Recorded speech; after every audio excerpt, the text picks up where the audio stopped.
So when I was a kid, I used to love to write. Just because I was picked on a lot, it was a way to cope with things. There were no superheroes that looked like me. There weren't a lot of African American superheroes. There were not a lot of female superheroes, and there definitely weren't any chunky superheroes. But those stories didn't really go anywhere. You know, they were just my own personal, I had like a journal and a diary. They kind of laid dormant in my head for a long time. My daughter came home one day from school just devastated. She was about 6 years old at the time, and she cried in my arms and said someone had called her fat. I decided that I wanted my daughter to have these superheroes, these women that looked like the women in her life, that looked like her, that looked like her mom, like her aunt, like her teacher, whoever, anyone I want to be, any body type, no matter how tall, short, fat, skinny, how dark, light, whatever, I can be a superhero too.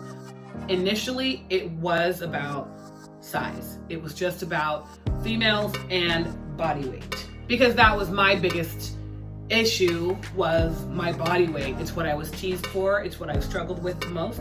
And then it's branched off into dealing with gender and sexual orientation. And then also we brought men into the mix.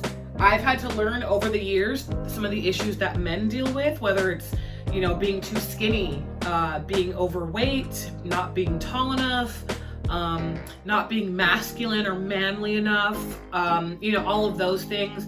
I've brought in my friends who are either gay or lesbian or whatever, trans, that do drag, whatever it is, and had them tell their stories about how they've been bullied and picked on, and how growing up there were no characters on TV, or very few, that they could relate to and look up to. And I thank God that we live in the world that we live in now, that you can find almost all of it on TV, on the big screen, and for sure on, you know, online. I was approached at a convention one time by someone who said, "Hey, Marisa, do you do any public speaking, any outreach?" And I asked why, and she had said, "I love seeing you and your friends out here, different sizes, different shapes, being confident women." And she goes, "I have a lot of students in our schools that need to see that." And it was amazing.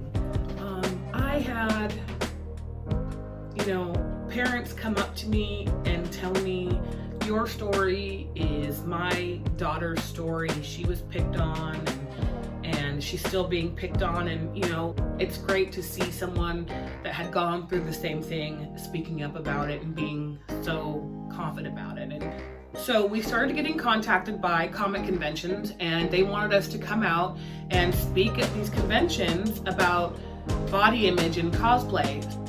We have a good time, and I take something away from every panel that usually someone in the audience will ask me.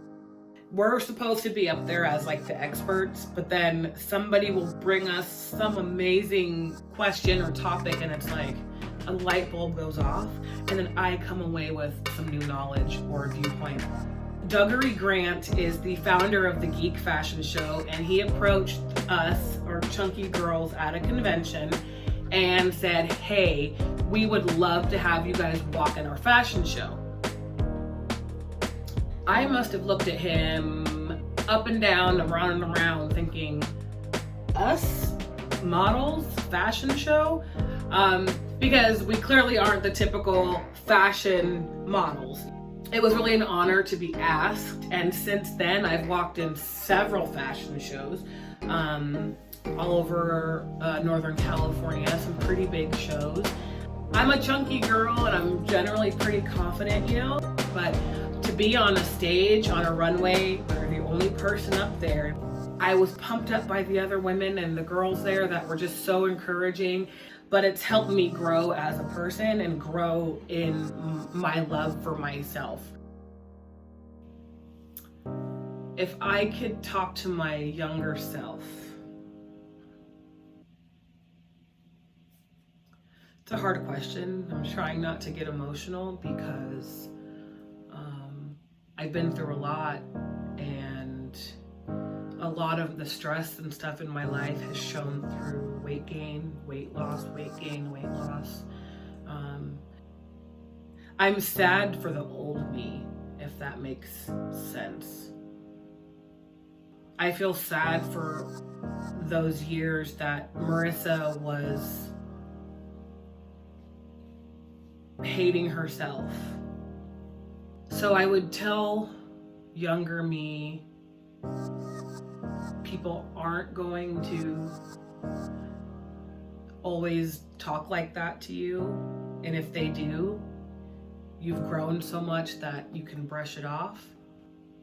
If you were to have told me back in my, let's say my 20s, that at 38 years old, I would be walking on runways, doing photo shoots, signing autographs, and that people would like me for me, and people would find me attractive, and people would want to be like me, I would have never, you couldn't have told me that in any type of way that would make me believe you.